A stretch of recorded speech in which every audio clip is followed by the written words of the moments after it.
প্রিয় শিক্ষার্থীরা, শুভেচ্ছা নিও। আজকে তোমাদের সাথে বাংলা ব্যাকরণের একটি গুরুত্বপূর্ণ টপিক নিয়ে আলোচনা করব। আজকে তোমাদের সাথে আলোচনা করব সমাস নিয়ে। আজকে আমি শিখাবো সমাসের সংজ্ঞা, এর প্রকারভেদ ও সমাস সহজে চেনার উপায়, এবং পরবর্তী ক্লাসে আমি তোমাদেরকে ব্যাসবাক্য সহ সমাস নির্ণয় শিখাবো। তো আজকে আর দেরি না করে চলো আজকের ক্লাসটি শুরু করা যাক।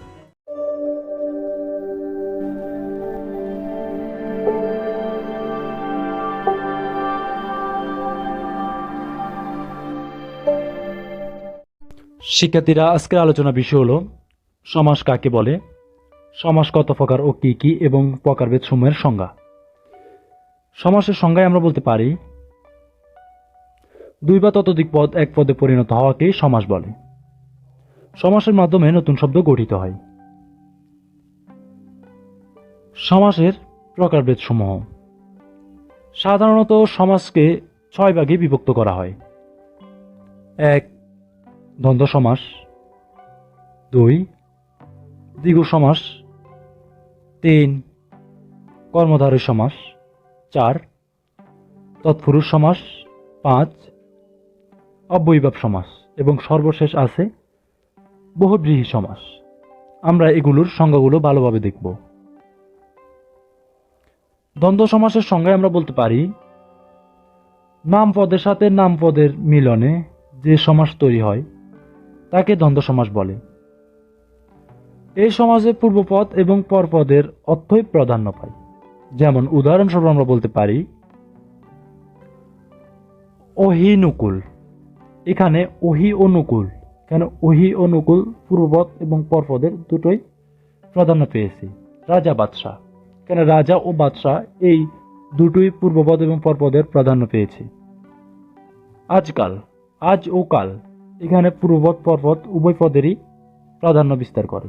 লেনদেন, এখানে পূর্বপদ ও পরপদ দুটোই প্রাধান্য বিস্তার করেছে। দ্বিগু সমাস। এর সংজ্ঞায় আমরা বলতে পারি, যে সমাসে সমাসবদ্ধ পদের পূর্বপদের সংখ্যাবাচক শব্দ ব্যবহৃত হয়ে কোনো সমষ্টি প্রকাশ পায় এবং পরপদের প্রাধান্য থাকে তাকে দ্বিগু সমাস বলে। যেমন উদাহরণস্বরূপ আমরা বলতে পারি, চৌরাস্তা, 4 রাস্তার সমাহার। এখানে দ্বিতীয় অর্থাৎ পরপদের প্রাধান্য বিস্তার করেছে। তেমাথা, 3 মাথার সমাহার। এখানে পরপদ প্রাধান্য বিস্তার করলেও এখানে সমাসবদ্ধ পদে সংখ্যা প্রকাশ করেছে। ত্রিফলা, 3 ফলের সমাহার। এবং শতাব্দী, এখানে শব্দ সমষ্টি প্রকাশ করেছে সংখ্যাবাচক এবং পরপদ প্রাধান্য বিস্তার করেছে। এটাই দ্বিগু সমাস। কর্মধারী সমাস। কর্মধারী সমাসের সংজ্ঞায় আমরা বলতে পারি, বিশেষণ পদের সাথে নাম পদের মিলনের ফলে যে সমাস তৈরি হয় তাকে কর্মধারী সমাস বলে। যেমন উদাহরণস্বরূপ আমরা বলতে পারি, মহারাজা, মহান যে রাজা। এখানে বিশেষণ পদের সাথে নাম পদের মিলন হয়েছে। আধ পাকা, আধ এমন পাকা। এখানে বিশেষণ পদ এবং নাম পদ মিলিত হয়ে এই সমাসটি তৈরি হয়েছে। নীলমানিক, এখানে বিশেষণ পদ ও নাম পদ যুক্ত হয়েছে। এবং সর্বশেষ আমরা বলতে পারি শান্তশিষ্ট।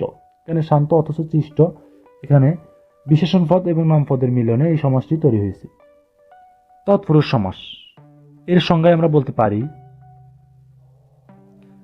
যে সমাসে পূর্বপদের বিভক্তি লোপ পায়, পরপদের অর্থই প্রাধান্য পায় তাকেই তৎপুরুষ সমাস বলে। এখানে পূর্বপদের বিভক্তি লোপ পাবে এবং পরপদের অর্থই প্রাধান্য পাবে। যেমন উদাহরণস্বরূপ আমরা বলতে পারি, বিস্ময় আপন্ন, বিস্ময়কে আপন্ন।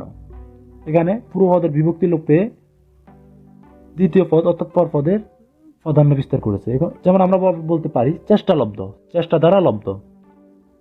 এখানে পরপদই প্রাধান্য পেয়েছে। চিরশত্রু, চিরদিন ধরে যে শত্রু। এবং দুঃখ জয়ী, দুঃখকে জয়ী। পূর্বপদের বিভক্তি লোপ পেয়ে এই সমাস তৈরি হয়, পরপদই প্রাধান্য পায়। অব্যয়ীভাব সমাস। এর সংজ্ঞায় আমরা বলতে পারি, যে সমাসে সমাসবদ্ধ পদের পূর্বপদের অব্যয় থাকে এবং এই অব্যয়ের অর্থই প্রাধান্য পায় তাকে অব্যয়ীভাব সমাস বলে। যেমন উদাহরণস্বরূপ আমরা বলতে পারি দিনভর, সমস্ত দিন।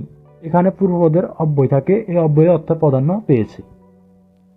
যেমন রাতভর, সমস্ত রাত। এখানে অব্যয়ের অর্থে প্রাধান্য বিস্তার করেছে।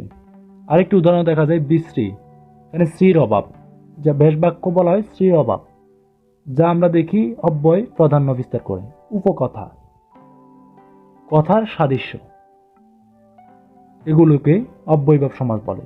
বহুব্রীহি সমাস, আমাদের সর্বশেষ সমাজের সংজ্ঞায় আমরা বলতে পারি যে সমাজে পূর্বপদ এবং পরপদের কোনোটির অর্থই প্রাধান্য না দিয়ে কোনো বিশেষ্য পদের অর্থ প্রাধান্য পায় তাকে বহুব্রীহি সমাস বলে। অর্থাৎ এখানে তৃতীয় পদের অর্থই প্রাধান্য পাবে, এখানে পূর্বপদ পরপদ কোনোটির অর্থে প্রাধান্য পাবে না। যেমন উদাহরণস্বরূপ আমরা বলতে পারি গড় হাজির,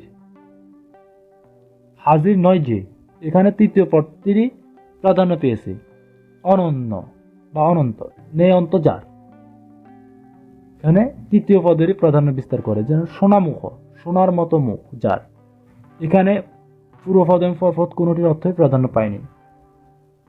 হাতে ছড়ি, হাতে ছড়ি যার, বা হাতে খড়ি যার, এটাই বহুব্রীহি সমাস। প্রিয় শিক্ষার্থীরা, আশা করি সমাস সম্পর্কে তোমাদের প্রাথমিক ধারণাগুলো বুঝতে কোনো অসুবিধা হয়নি। পরবর্তী ক্লাসে আমি তোমাদের বেশ বাক্য সহ সমাস নির্ণয় শিখাবো। তো আজকের মতো এখানে শেষ করছি, দেখা হবে আগামী ক্লাসে। ততদিন সবাই ভালো থাকো, সুস্থ থাকো। আল্লাহ হাফেজ।